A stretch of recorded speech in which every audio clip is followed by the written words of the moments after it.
The moving truck rattled down the narrow suburban street, its engine grumbling in protest before grinding to a halt in front of a modest, weather-worn house. Elena Russo stepped out of her faded sedan, stretching her stiff back as she looked at the place she was about to call home.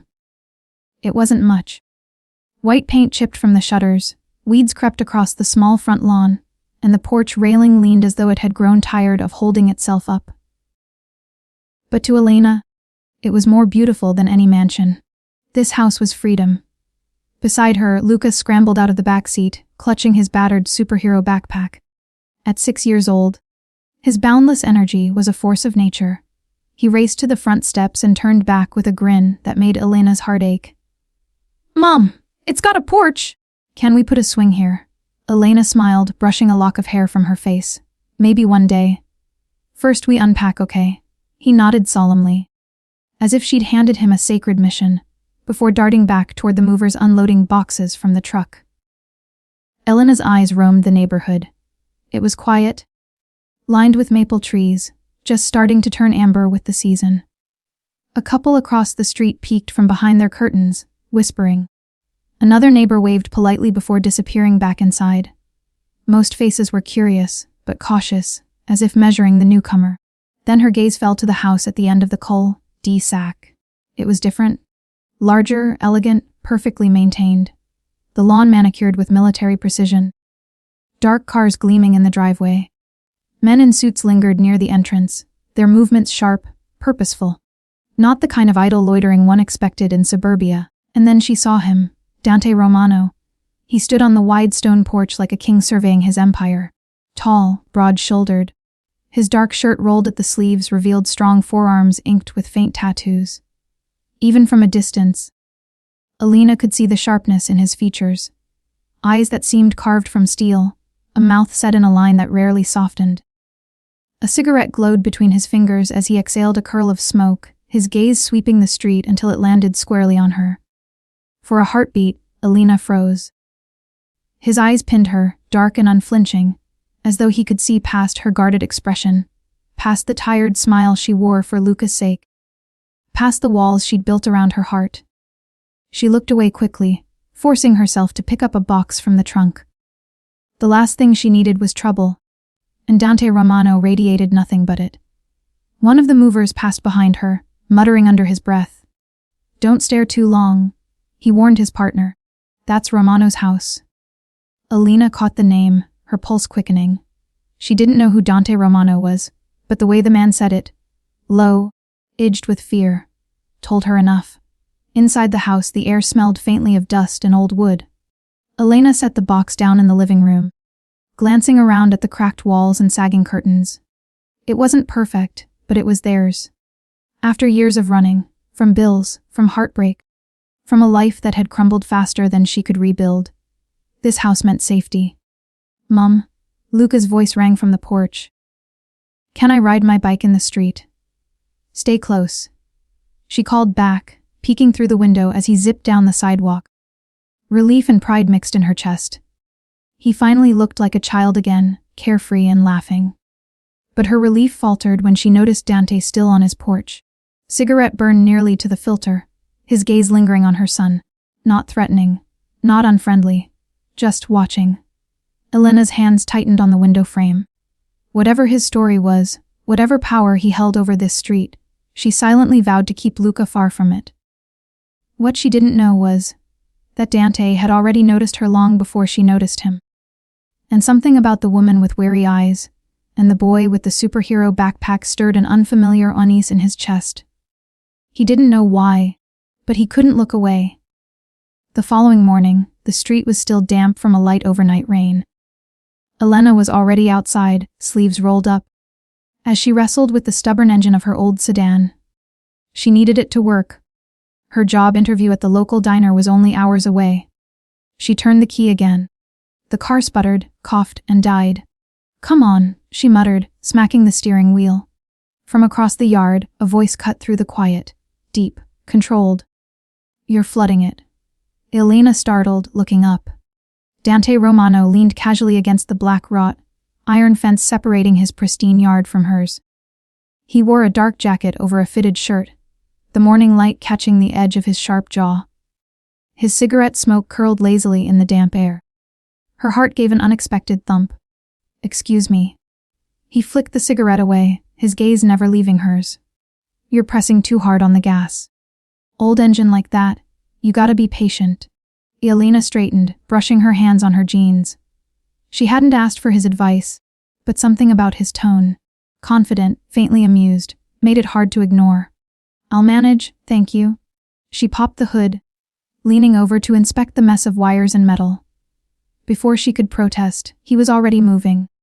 Dante crossed the lawn with an ease that spoke of someone who expected doors to open before he even reached them. He came to stand beside her car, the faint scent of cologne and tobacco cutting through the smell of oil. "You're Elena, right?" he asked, peering into the engine. Her chest tightened. "How do you know my name?" He smirked, not looking up. New neighbors don't go unnoticed around here. And the moving truck wasn't exactly subtle. Elena frowned, watching his sure hands adjust a loose connection. He didn't seem like the type of man who fixed cars for fun, yet he moved with a precision that unnerved her. Luca came bounding out of the house, his sneakers splashing through puddles. Mom, look what I found." He held up a worm proudly. Elena groaned.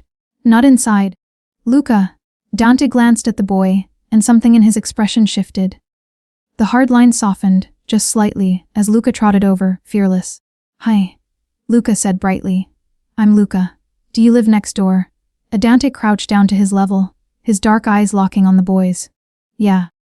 I'm Dante." Elena stiffened. Hearing the name again sent a ripple of unease through her. The mover's warning echoed in her head. That's Romano's house. But Luca didn't notice. "Cool, you have a big house. And a dog. Can I pet him sometime?" For the first time since she'd seen him, Dante smiled, not the cold smirk he wore so naturally, but a small, genuine curve of his lips. "Maybe." Elena cleared her throat. "Luca, don't bother." The car engine roared suddenly to life. She spun around. Dante had straightened, wiping his hands casually on a handkerchief he seemed to produce out of nowhere. "There," he said simply. "Battery's on its last leg, but she'll hold for now." Elena blinked, torn between gratitude and irritation. "I thank you. You didn't have to." "I know," he replied, his tone unreadable. His gaze lingered on her for a moment longer than necessary, then on Luca, before he finally stepped back. "But now you won't miss whatever it is you're running off to." Her stomach tightened at the words. They sounded casual, but they cut deeper than she expected. She didn't like the idea of him reading her so easily.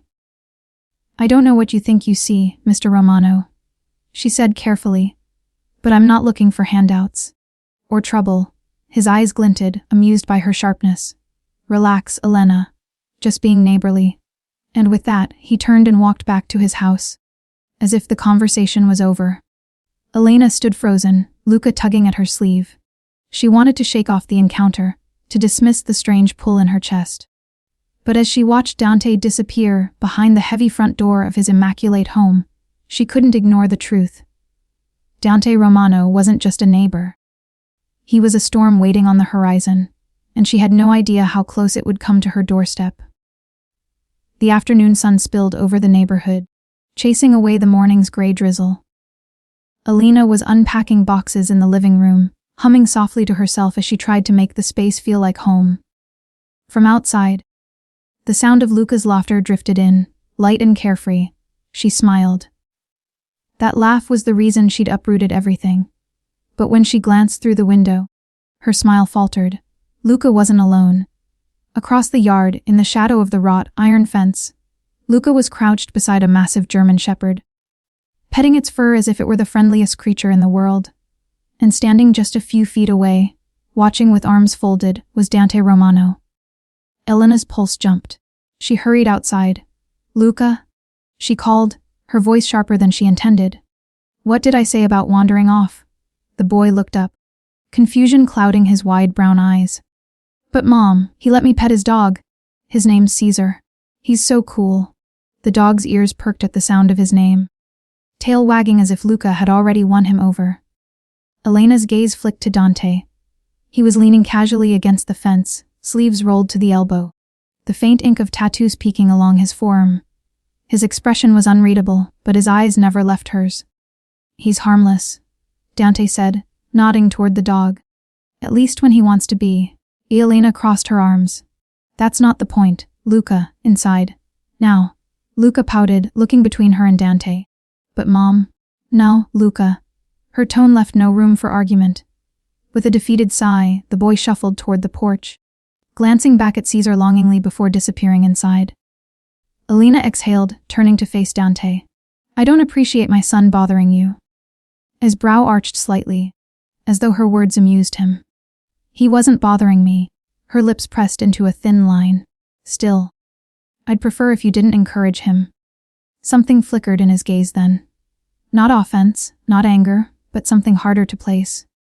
He stepped closer to the fence, the late sun catching in his dark hair. "You're protective," he said softly. "That's good. But don't punish him for being a kid." Elena's heart gave an involuntary skip. His voice carried weight, authority, like every word was carved from stone. She hated the way it unsettled her. "I'm not punishing him," she said tightly. "I just don't want him around things I don't understand." The corner of his mouth curved, a half smile that was anything but reassuring. "You'll understand. Eventually." Her chest tightened. "I'm not sure I want to." For a moment, silence stretched between them. The only sound was Caesar's steady panting, tail thumping against the grass. Dante's gaze held hers unflinching, until she finally looked away. "Good night, Mr. Romano," she said curtly, turning back toward the house. As she reached the steps, Luca peeked from the window, his little hands pressed against the glass. His eyes sparkled with the kind of wonder only a child could hold. "Mom," he whispered when she came inside, "he's not scary. He's different." Elena swallowed hard, pulling him into a hug. "That's exactly why you need to stay away, Luca. Different can be dangerous." But even as she said it, her mind replayed the look in Dante's eyes. How they had softened when he spoke to Luca, how for just a second. The ruthless exterior seemed to crack. Across the street, Dante stood in his yard long after the sun dipped below the horizon. Caesar sat at his side, ears alert. "You like the kid, huh?" Dante muttered, scratching behind the dog's ears. Caesar wagged his tail. Dante exhaled a slow breath, his thoughts heavy. "So do I," he admitted silently. But he knew what men like him brought to families. Darkness, fear, blood, and for the first time in years, he wondered if he could keep that darkness from touching the boy next door. The hum of the cicadas filled the late evening air as Elena carried a bag of groceries from her car. The porch light flickered above her, barely pushing back the shadows that pooled across the quiet street. She checked her watch. Luca was inside, finishing his homework at the kitchen table. She'd promised him spaghetti tonight. Something normal, something steady. But normal never seemed to last. As she bent to pick up the second grocery bag, a voice slurred from behind her. "Need some help with that, sweetheart?" Elena stiffened, glancing over her shoulder. Two men lingered near the curb, strangers she hadn't seen before. Their clothes were rumpled, their eyes glassy from drink. Or something stronger. "No. Thank you," she said quickly, clutching the bag tighter. One of them stepped closer, his grin crooked and unsettling. "Pretty little thing like you shouldn't be carrying bags alone." "Dangerous out here at night." Her pulse spiked. She shifted toward the porch, calculating the few feet to safety. "I said I'm fine." The second man chuckled, moving to block her path. "Don't be rude, darling."